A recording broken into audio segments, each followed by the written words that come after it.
Driver union की तरफ से हम अपने देश के सभी सम्मानित ड्राइवर साथियों का स्वागत और अभिनंदन करते हैं और हम सभी ड्राइवर साथियों से अनुरोध करेंगे कि अपनी भाईचारा को और एकता को बनाओ। अपने अधिकार के लिए, अपने सम्मान को बचाने के लिए सभी एक साथ हो जाओ, तभी जाकर के आप इस अपने अधिकार और सम्मान को बरकरार रख पाओगे। अन्यथा हर दिन जिस तरह आपका शोषण हो रहा है, आपको अपमानित किया जा रहा है, ट्रांसपोर्टरों में आप ड्यूटी करते हो, गाड़ी चलाते हो, आपको जब चाहे जहां चाहे आपको अपमानित कर दिया जाता है, आपका वेतन रोक लिया जाता है।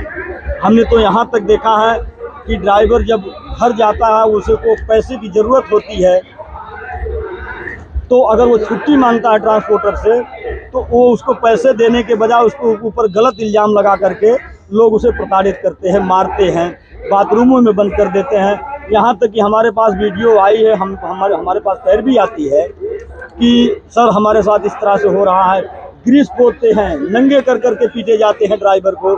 इसलिए हम सभी ड्राइवर साथियों से अनुरोध करेंगे, आग्रह करते हैं, आपका हम आह्वान करते हैं कि आप सभी एक साथ हो जाओ।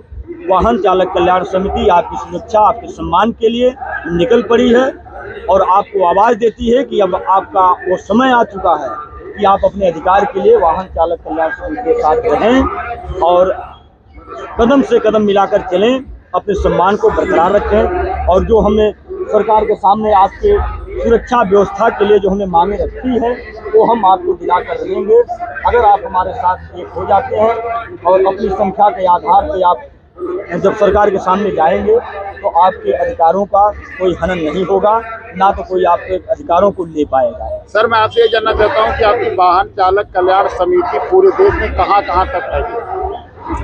मध्य प्रदेश में है, राजस्थान में है, झारखंड में है, बिहार में भी है, उत्तर प्रदेश में ज़्यादा हमारे सदस्य हैं और ऐसे महाराष्ट्र में भी, दिल्ली में भी है। तो ऐसे प्रदेशों में, हर प्रदेशों में 150, 100, 200 करके हैं जो हमारे पहुंचने पे कार्यक्रम वहाँ होता है।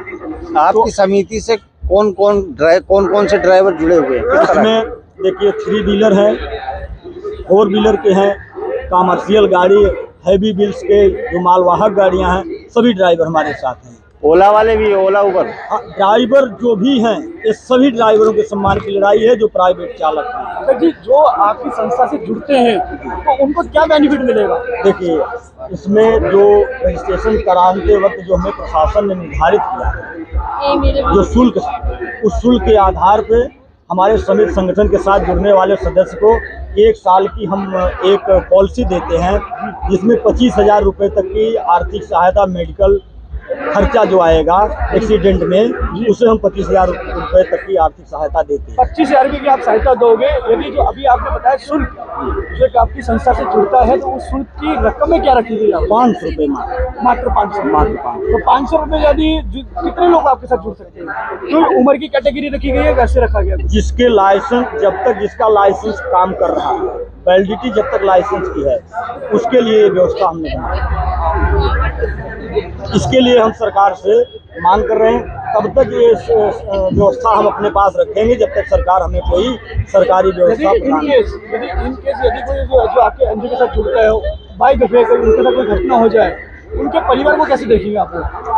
अब उसके परिवार के लिए हमारी ऐसी बहुत सी कमेटियां हैं, जिनमें हम कोई 1,000, कोई 500, कोई 200, कोई 100 करके हम लोग चंदा इकट्ठा करके 1,00,000, 2 लाख रुपए उस परिवार को देखने का काम करते हैं। अध्यक्ष महोदय, आप जंतर मंतर आए हैं, आपकी मुख्य मांगे क्या है, उसको विस्तार से बताएं। इसमें देखिए, हमने सरकार के सामने प्रस्ताव रखा है जिसमें कि ड्राइवर के एक्सीडेंट जब होता है, मर जाता है ड्राइवर, उसका देहांत हो जाता है, बच्चे अनाथ हो जाते हैं, विधवा पत्नी हो जाती है, तो उसके व्यवस्था के लिए हमने सरकार से 20 लाख रुपए की आर्थिक सहायता मांग रहे हैं उसके लाइसेंस पर, कि उसके निराश्रित परिवार को 20 लाख रुपए की आर्थिक सहायता सरकार देगी। और उसके जो उसकी औरत जो पत्नी है, विधवा हो जाती है, उसे कम से कम 10,000 रुपये प्रतिमाह विधवा पेंशन प्रदान किया जाए और उसके बच्चों के लिए शिक्षा, चिकित्सा सरकार द्वारा ऐसी कोई व्यवस्था बनाई जाए, कोई मुहिम चलाई जाए, आरक्षण बनाए जाए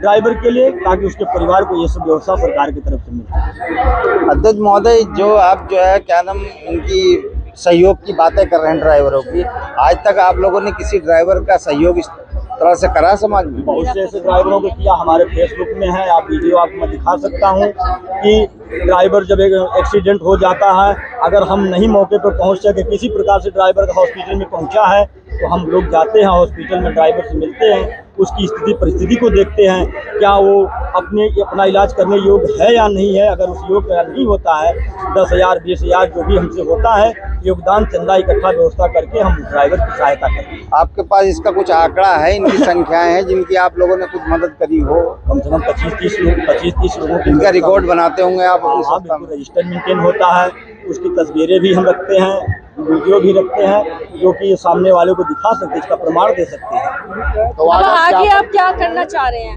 आगे जो व्यवस्था जो हम आज चंदा इकट्ठा करके अपने ड्राइवर समाज के लिए कर रहे हैं, वो हम सरकार से चाह रहे हैं कि सरकार हमारे लिए व्यवस्था चलाए।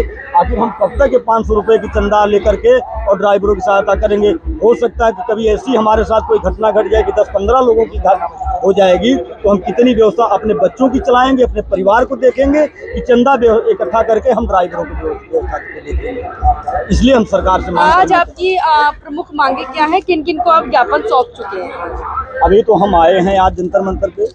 आज के डेट में हम माननीय प्रधानमंत्री जी को ज्ञापन देंगे, एक परिवहन मंत्री जी को देंगे, माननीय नितिन गडकरी जी को। अब दोनों लोगों को ये बात पहुंचाई जाएगी। अब ये लोग इस पर क्या विचार करते हैं, क्या ये संशोधन करते हैं, हमारे लिए क्या मुहिम चलाते हैं, क्या व्यवस्था है, अब वो आगे।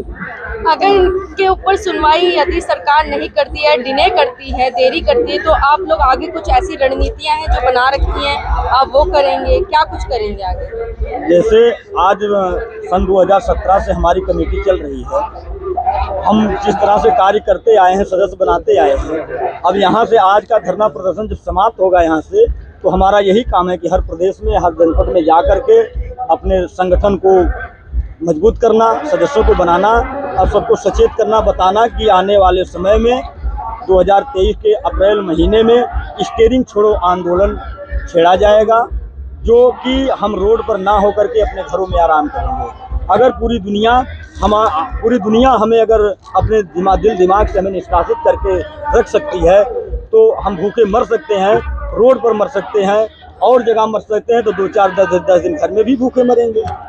तो उससे क्या होगा? सरकार को इससे क्या होगा? सरकार क्या मान जाएगी आपकी बात? अगर सरकार नहीं मानेगी, क्यों नहीं मानेगी? सरकार को मना कर छोड़ेंगे। अगर सरकार को तो वोटों का चाहिए होता है ना, अगर वोटों का नुकसान जहाँ देखती है वहाँ वो बात मानने के लिए। कोई बात, अगर सरकार वोट अपना सरकार अगर मांग रही है, तो जो सरकार आने वाली होगी, अगर ये सरकार सत्ता में है, नहीं सुनेगी, इसके हाथ में पूरी व्यवस्था अगर ये नहीं देगी, तो हमारे पास भी मत अधिकार है। आने वाली कोई कितने वोटों का नुकसान झेलना पड़ेगा यदि अगर 2024 में जिस तरीके से चुनाव आ रहे हैं लोकसभा के? ये तो मानकर चलिए कम से कम 20 से 25% तो नुकसान हो सकता है। कितने ड्राइवर हैं? हाँ। उनके साथ उनके और भी परिवार हैं। अनुमान हम लगाते हैं कि पूरे भारत में कम से कम 72 करोड़ की संख्या है ड्राइवरों की, और उनके साथ उनके परिवार को जोड़ लो आप, ये मत कहाँ जाएंगे।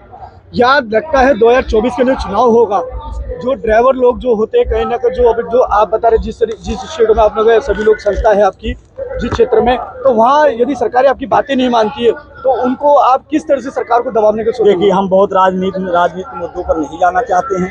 सरकार की वो व्यवस्था है, सरकार अपना हान लाभ समझे, हमारी जो ज़रूरत है उस पर हम ज़्यादा फोकस करेंगे, ज़्यादा बात करेंगे कि सरकार हमारे विचार करे, क्योंकि अगर हमने वोट नहीं दिया तो सरकार बनी कैसे। आने वाले समय में अगर सरकार हमारी बातों पर विचार नहीं करती तो उसका विरोध करेंगे, हम रोड पर उतरेंगे, घर में सोएंगे, धरना प्रदर्शन करेंगे, हड़ताल करेंगे, चक्का जाम करेंगे। घर में सोने से कैसे धरना हो जाएगा? अभी आपने बोला घर में सोएंगे। जब हम रोड पर आएंगे नहीं ड्राइवरी करने के लिए, तो आप इस चौराहे से उस चौराहे आपकी तक जगह कोई जाओगे। और आएगा, और भी तो है संस्था। सर, अपनी समिति को मजबूत करने के लिए सर, ये तो सभी मतलब संस्थाओं सभी आपका समर्थन में है? सभी समर्थन में है। अध्यक्ष महोदय, अपनी संस्था को मजबूत करने के लिए आप आगे और क्या क्या करना चाहेंगे? अब आगे जैसे आज दिल्ली के प्रदेश में हमारे ये राष्ट्रीय सचिव, राष्ट्रीय सलाहकार हमारे संचालन हैं, और कानून का मंत्री भी बनाया गया है राष्ट्रीय स्तर पे। राष्ट्रीय स्तर पे हमारे मोमिन खान साहब हैं, महासचिव हैं। इस तरह से कमेटी को सभी को पद दे करके सबको मजबूत किया जा रहा है। ये लोग अपनी संस्था को आगे बढ़ाएंगे, कार्य सिद्धि को करेंगे। जितना मजबूत हम आगे होंगे उतनी मजबूत हमारी लड़ाई आगे हो। Thank you Anil ji. Thank you ji, धन्यवाद। थोड़ा सा ये अब भी रह गया क्या, जब पहले विकास हो रहे थे। कोई बात नहीं बोलो कवर हो जाए। नहीं, लगा दो आप बोलिएगा आइए थोड़ा सा। महामारी आई थी, सरकार ने कुछ गाइडलाइन जारी किए थे कि उस समय परिवहन गाड़ियों पर कोई परमिट चार्ज नहीं लगेगा। एक डेट निर्धारित की गई थी दिसंबर की, उसको भी उनके अधिकारियों ने फॉलो नहीं किया। जहां पर जिस गाड़ी को पाया उस गाड़ी की चालान कर दिए, पैसा मांगा, अगर पैसा नहीं दिया गया, उनका जेब नहीं गर्म किया गया तो वो उस गाड़ी को ऑनलाइन चालान कर दिए, जिसका प्रमाण ये है। सीज कर देते हैं, सीज ऑनलाइन चालान किए। जैसे हमारे द्वारिका प्रसाद जी हैं दिल्ली से, इनकी आरसी चालान एक्सेप्ट नहीं था, उस डेट में तो चालान एक्सेप्ट था ही नहीं। हाँ वही चीज है। अब ये कागजात इनके प्रूफ हैं, आप देख लीजिए, क्योंकि रामनगर उत्तराखंड सरकार को अवगत भी कराया गया कि इस प्रकार से हमारे साथ हुआ है। कोरोना महामारी में हम यात्रियों को पहुंचाते थे। एक तो कोरोना की मार, ऊपर से ये सरकार की मार। ये देखिए 11,000 रुपए की ऑनलाइन चालान इन्होंने कर दिया, और जो है कि परमिट भी गाड़ी की जब्त कर लिए। उत्तराखंड सरकार को अवगत भी कराया गया कई बार। एक यूनियन के माध्यम से उनको लेटर भी दिया जाएगा, कलेक्टर साहब को दिया गया, लेकिन इस पर कोई सुनवाई नहीं हुई। कौन सा डेट है जिस दिन उन्होंने चालान काटा था? 2 दिसंबर का डेट बताइए। उनके जो चालान मेंशन डेट है 2/2/21, हमारी कटी है 2/12/21। सरकार की डेट भी सही नहीं देती, बताइए। जिस डेट में सरकार ने जारी किया था कि चालान नहीं होगा, वो डेट को छोड़ के किसी और डेट में कर दिया। हाँ ये गलती है। 2/12/21 को कटी है। उस वक्त 5,000 रुपये मांग रही थी नेहा झा, रामनगर पुलिस मैं नहीं दिया तो ऑनलाइन 11,500 चालान काट रखे हैं, वो भी आपको दिखा देता हूँ। आरती मेरी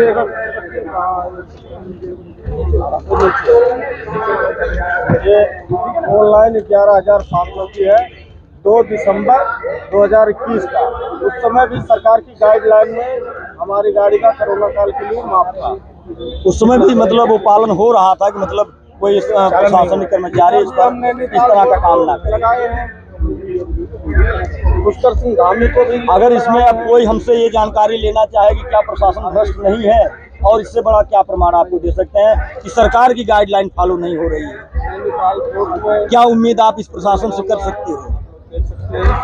तो अब लास्ट में क्या चाह रहे हैं आप? अब वही चलेगा, ईंट का जवाब पत्थर से। चक्का जाम। जब तक हमारी